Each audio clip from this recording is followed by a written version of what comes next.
ගන්න.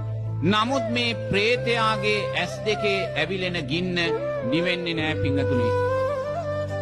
අකුසලයේ විසින් ඇවුලුවා වූ ගින්නම්. මුළු ප්‍රේත ජීවිත කාලයේම ඇස් දෙක ගිනි ගැනීමේ දුක දරාගෙන ලෝභ, ද්වේෂ, මෝහයන් වඩමින් ප්‍රේත ලෝකේ ජීවත් වෙනවා. මොකද පෙර ලස්සන මනුස්ස ජීවිතයක් ලබලා අනුන්ගේ දියුණුව දකින්න කැමති වුණේ නෑ. අනුන් ඉදිරියට යනවා දකින්න කැමති වුණේ නෑ. ඊර්ෂ්‍යාව, වෛරය වැඩුවා. ඒ නිසාම අනුන්ගේ දියුණුව දකින්න අකමැති වුණා වූ ඇස් දෙක ගිනි ගනිමින්ම ප්‍රේත ලෝකයේ උප්පත්තිය සකස් වෙනවා පිංගතුනි. තව එක ප්‍රේතෙක් ඉන්න එයාගේ කටක් එයාට නැහැ. එයාගේ කට සමෙන් පූට්ටු වෙලයි තියෙන්නේ, කටක් නෑ පිංගතුනි. ජීවිත කාලේ මෙයාට ආහාරයක්, ජලයක් නැහැ. මුළු ප්‍රේත ජීවිත කාලෙම निराहाරව ප්‍රේත ලෝකෙ දුක් විඳිනවා. මොකද පෙර ජීවිතේ ලස්සන මනුස්ස ජීවිතයක් ලබලා මහා සංඝරත්නයට දෙන්නා වූ දානයන් වැළැක්වුවා. දන් දෙන්න එපා කියලා අවවාද කළා.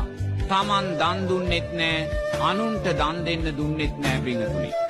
මේවයි විපාකයන් ක්‍රියාත්මක වෙනකොට ප්‍රේත ලෝකයට වැටෙද්දි පිංගතුනි කටක් නැතුවයි යා උප්පත්තිය ලබන්නේ. මුළු ජීවිත කාලෙම ප්‍රේත ජීවිත කාලෙම ආහාරයක්, ජලයක් නෑ.